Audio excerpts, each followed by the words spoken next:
Hi, welcome to this tutorial. I'm Sam from Sam's Dream Themes, and I'm going to show you how to use the free actions that you received and the overlay in order to place a subject into this scene and blend it up.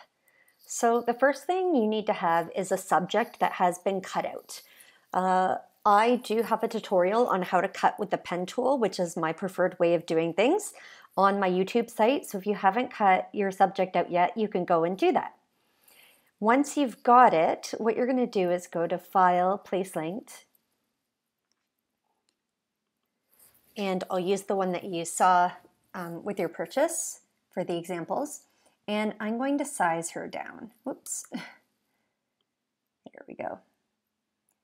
And I just kind of think about the size they would be if they were standing up, and then thinking about him standing up, and I just kind of, just do the best I can with the sizing.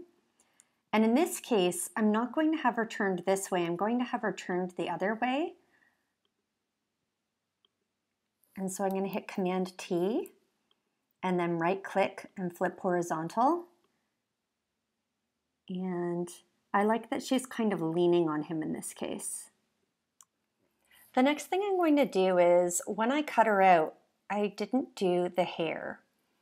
I didn't smooth it out and fix it up. So I'm going to do that right now. I'm going to put a layer mask on her, and using a black brush at 100% opacity and flow and making sure that it is a soft brush, I'm going to go around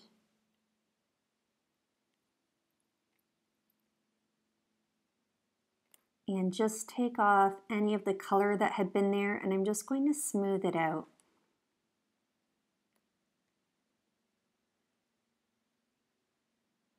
If you have a tablet, then you can do the next step. If you don't, you might just want to leave the hair like this. But what I love to do is use the Smudge Tool, and with a hairbrush that I've loaded from, I believe I got this one from DeviantArt. To load it, you just go like this and import your brushes. So I use a hairbrush, and I'm going to make this brush smaller, and I'm going to put that stronger there. So I'm going to apply the layer, right click onto the gray first, rasterize the layer, right click, apply the layer, and I'll go in and pull out some of these hairs. I have not had success doing this with anything but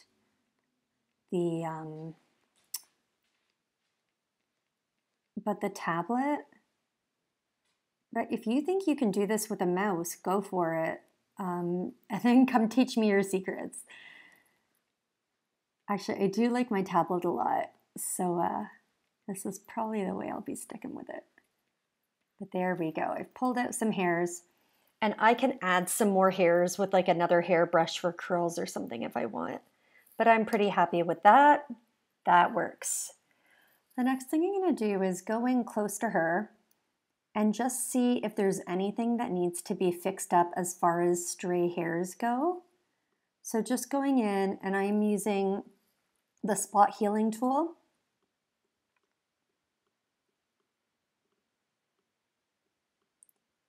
And I'll just clean up the skin a little bit that way before I get to smoothing later. And any stray hairs that might be distracting. Now I'm not going to be able to get all the stray hairs because that will be really intensive. There are a lot here.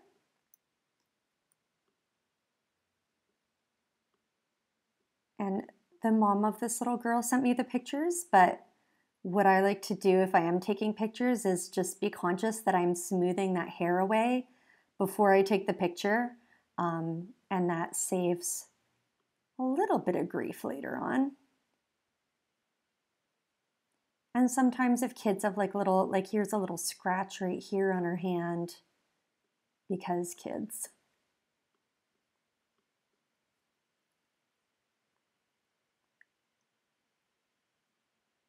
Okay. And then I'm actually looking at the feet here. I'm going to pop the layer mask back on, and using that brush at 100%, I'm going to just go in. And normally I like to leave everything around a person like nice and solid, a nice solid line, but in this case I am going to be blending her feet into the log, and so I will just soften under the feet right there and get rid of that black that was there. Okay, otherwise this cutout is great. So I'm going to zoom out and just make sure everything looks good before I start adding the shadows underneath her. So I'm going to turn her just a little bit like this. And again, now it gives that effect that she's leaning on him. I'll click on the background and hit Command J to duplicate it. And I'm going to go over to the dodge and burn here. Always duplicate your layer before you do this because this is permanent. And I'll go to burn and I'll start with the highlights. You can see I've got it at 18%. That is a lot, but this I want to get this done on the quicker side, so I've got it up a little bit. And I'm just running this back and forth. I'm holding the button down as I run this back and forth. And then after it's done as much as it can, then I'll click. So I'm not clicking every time I do this because it'll make it less even and you wouldn't be able to undo it as well. But you can see if we do too much, it's going to be right like that. I'll pop over to the midtones.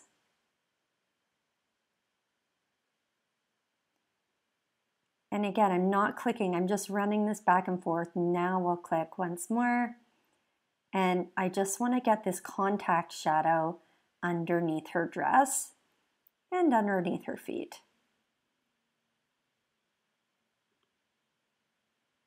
And then finally, the deepest one is the shadows.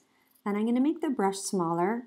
And I only want it very small in what would be the darkest parts where the body is and the dress are actually contacting the log.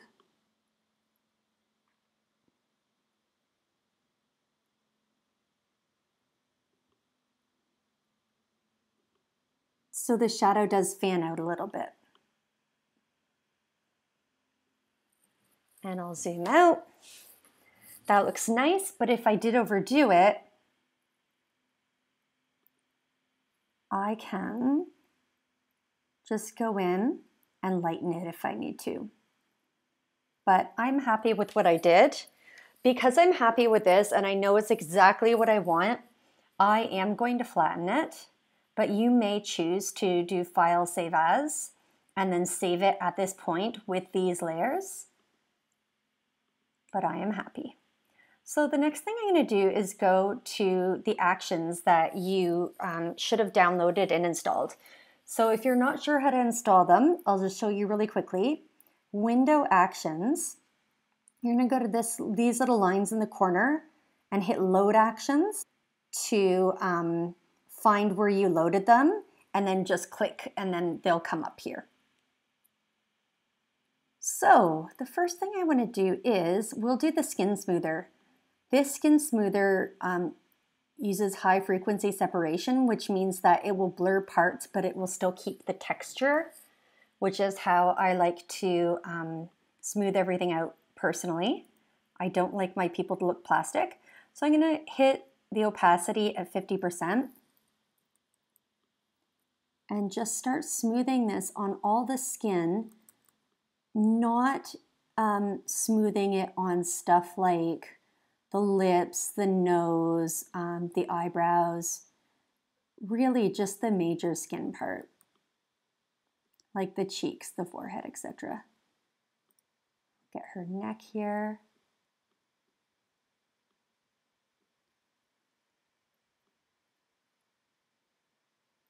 You can go higher than 50% for sure if you would like more of a blur, and you may not think it's doing very much because it is keeping that texture, but you can see that it has softened everything up.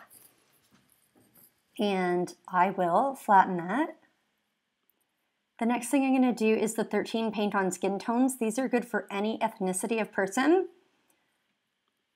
because I do people who are not white, and I felt it frustrating to not have those options of different tones. So 50% still soft brush, and I'm just going in.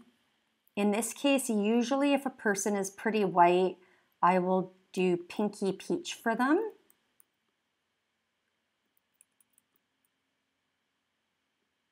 And you can see that this serves as a color corrector as well. So if your colors aren't quite bang on, this does help with that.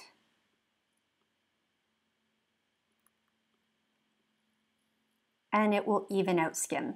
The next thing I'm going to do is warm glow.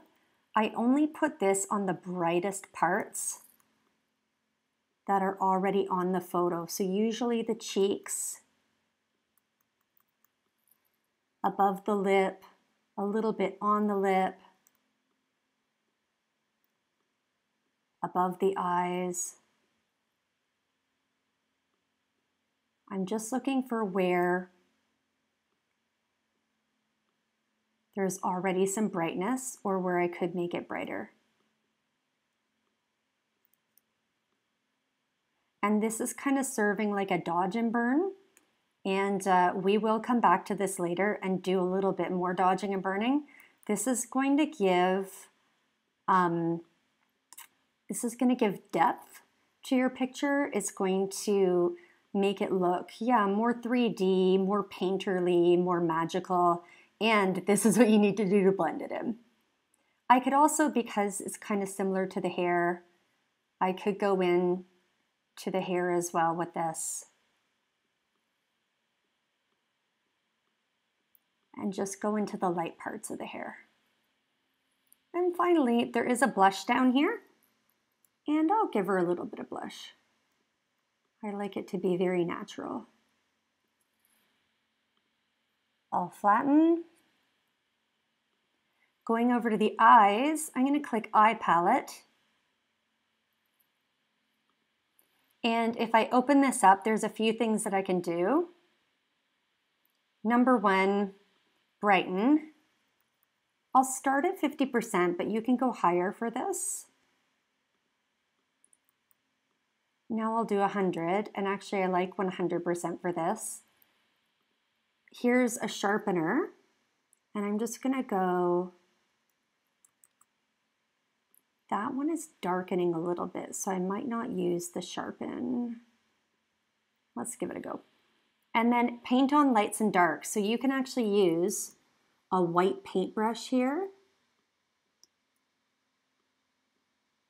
And that's way too much. So I'll bring the opacity down.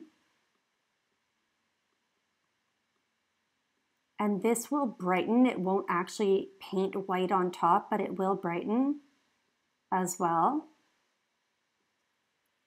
And then I could go over and switch it to a black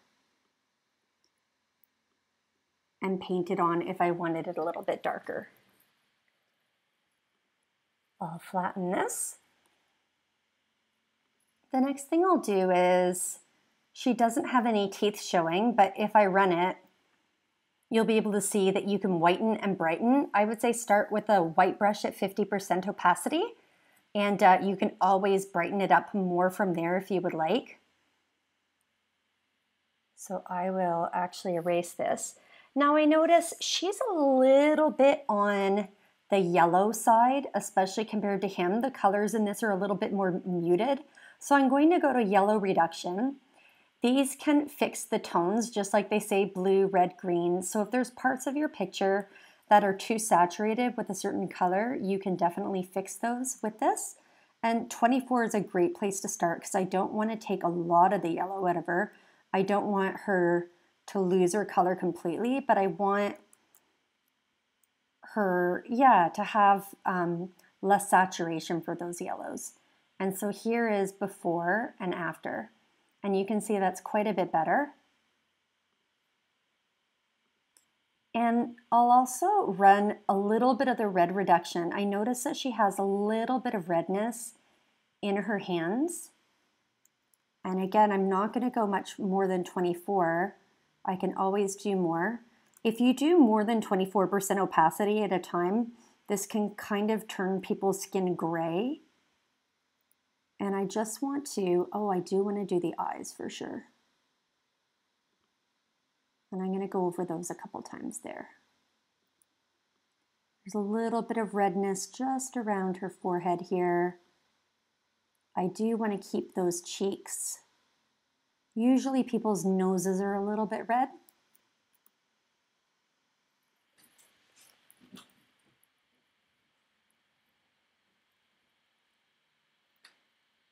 And there we go. And you can see already this is looking pretty perfect and pretty awesome. I'll flatten that. And from this point, we can go to our one-click workflows. This background already has workflows applied to it. You might not want to apply them to the whole thing, just the girl. So one thing we can do is we could do Christmas Past on her. So I'm going to click that, and you're going to see that this is going to make more of a vintage edit. And that is way too much. We want her to blend. And so I'm actually going to go down like this, about 20%. I'm going to double click this. And if I move down, it will let me invert and hit OK. And now if I use a white brush, I can paint this action back on her. And I'll go with 100%. And I'm just going to paint this, and you can see it mutes the tones just a little bit, and it's giving it more of a softer, vintagey sort of feel. Kind of like the tones that you see in the background here. I'll flatten that. Another thing I could do, if she had like a lot of shadows and stuff in her, I could press It's a Wonderful Life. Again, double click it, invert, and click OK. And then I'll bring the opacity down on this. Actually, no, I'll leave it here and I'll bring the opacity down on here, 15–20%. And I could go in and start brightening little bits up.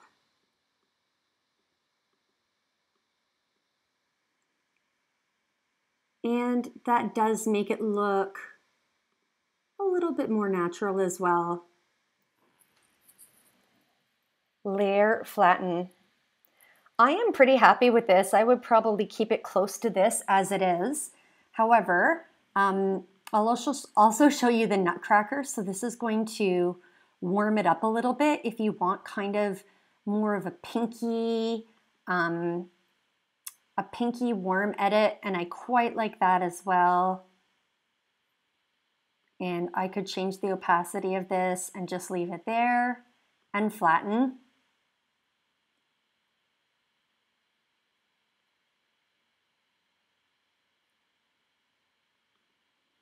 The final part would be that if you wanted to do any night stuff, then you would use these two right here, and I do cover that in other tutorials.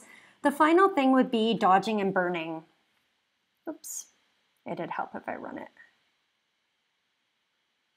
Now, she's actually got the right amount kind of dodging and burning already, I would say.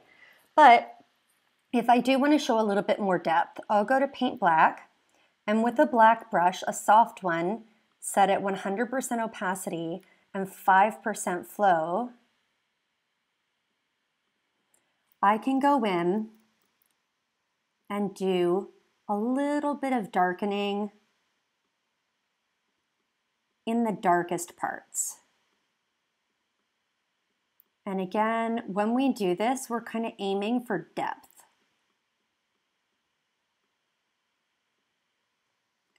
To get that 3D look. And I won't do this too much because I actually softened the shadows on this already and I was pretty happy with them. And then I can go in with the white, and just like we did with the warm glow, I can take this and start lightening only the highlights and the lightest parts.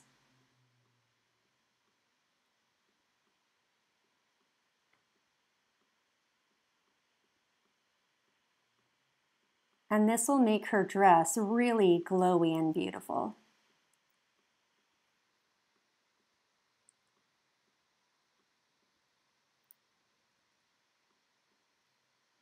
And I can also go into Santa. When I look at him, I'm like, she's very glowy. I'm actually going to make him a little bit glowier as well in his face.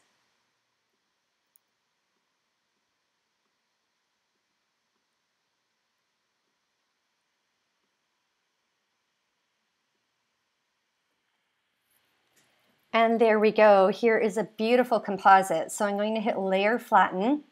The last thing I'm going to show you is how to use the overlay. So Photoshop, place linked, and double click on Cuddle Up. So I'll double click on that, and then I'm going to bring this over and fit it to size, hit Enter. And go down to Screen. And there's our snow. Now, if this is too much snow for you, just pop a layer mask on. And using a soft black brush, 100% opacity, 100% flow, you can just go in and erase it from the faces. And leave the rest, or you can erase it from more places if you want. Layer, flatten, you are done, and you can save that up as a JPEG. I hope you enjoyed this tutorial. Please feel free to check out the other stuff in my shop. I've got lots of Christmas for you to make your holidays perfect for your customers.